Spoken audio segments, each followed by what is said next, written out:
Terjebak pernikahan dengan CEO oleh Tusya Rima. Bab 31, mengungkap kebenaran. David terus mengendarai mobilnya menuju rumah Alex dengan perasaan kesal. Ia tidak sabar untuk segera bertemu dengan Eliana dan ingin mendengar alasan wanita itu melupakan janji makan malam mereka. Ini adalah kali kedua Eliana melupakan janji mereka untuk makan bersama. Jika terus dibiarkan, maka akan ada kali keempat, kelima, keenam, dan seterusnya. David tidak akan membiarkan itu terjadi.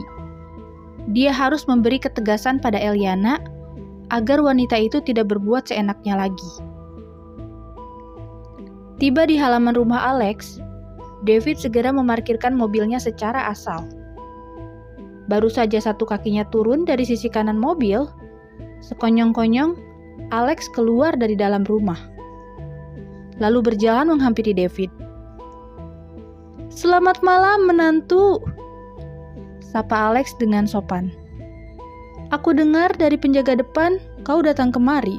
Apa kau datang karena Eliana sudah mengakui semuanya?" "Mengakui?" David mengerutkan kening. "Mengakui apa?"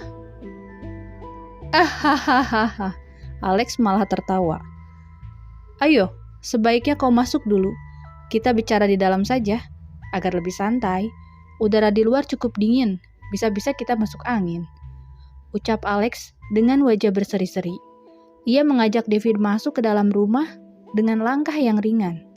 Terlihat bahwa pria itu sangat senang dengan kehadiran David. Di ruang tamu, David dan Alex duduk bersama di sofa.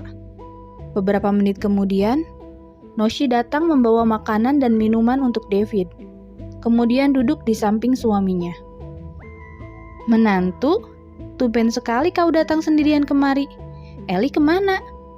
tanya Noshi dengan polos, sama sekali tidak menyadari bahwa David datang untuk mencari Eliana.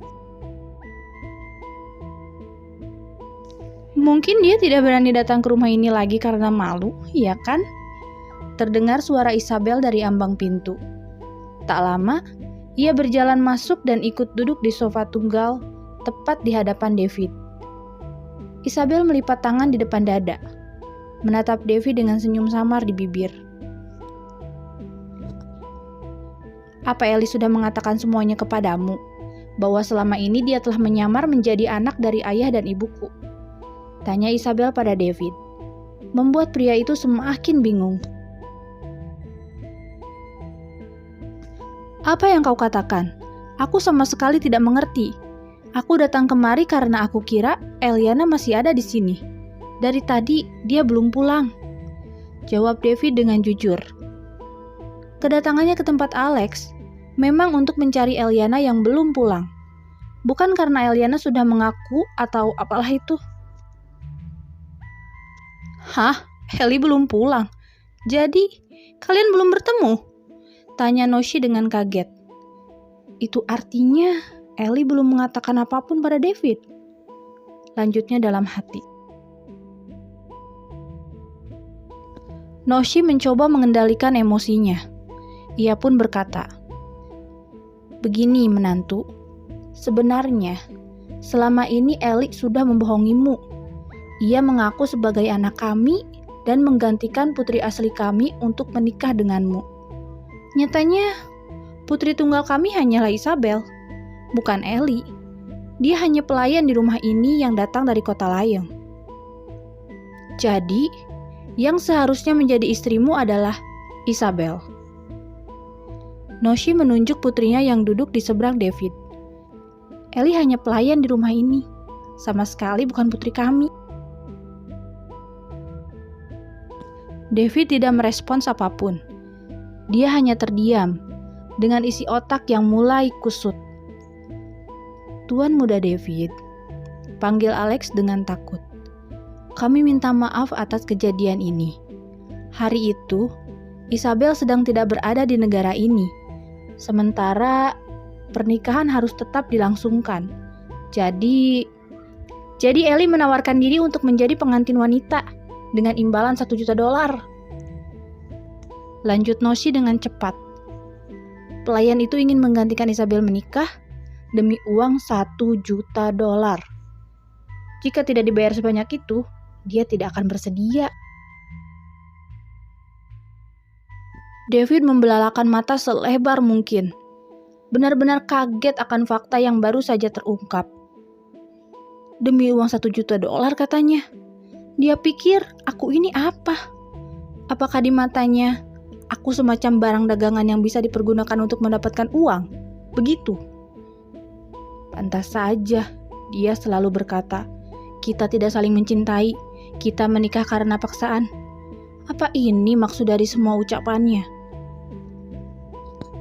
Batin David dengan kalut.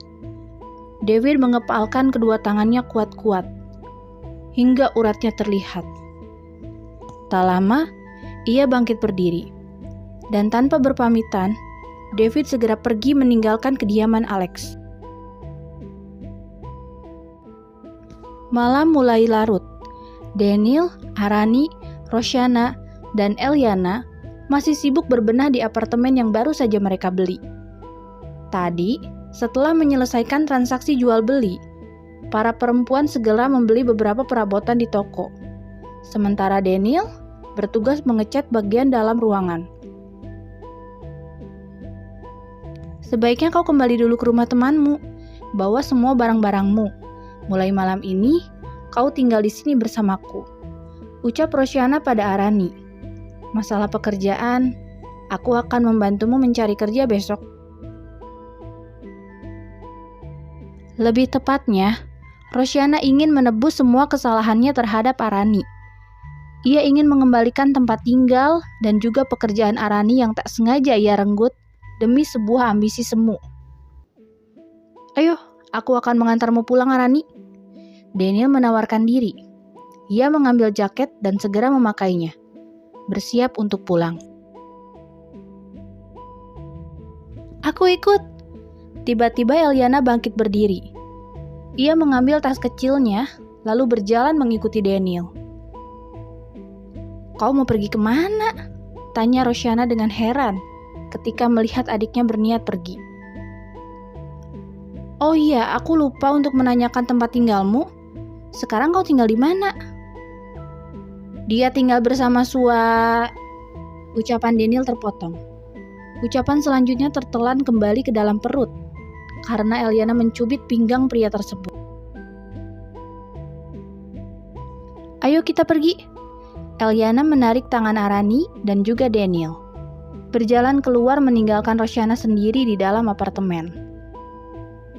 Besok aku akan menceritakan semuanya kepadamu, ucap Eliana pada Roshanna sebelum ia menutup pintu, membuat Roshanna tidak mencoba bertanya lagi. Di dalam mobil, Eliana duduk di kursi belakang sambil membuka ponselnya. Ia melihat belasan panggilan tak terjawab dari David dan satu buah pesan singkat. Kedua kalinya kau melupakan janji makan malam kita. Astaga, Eliana terkejut membacanya. Bagaimana bisa aku melupakan hal sepenting ini?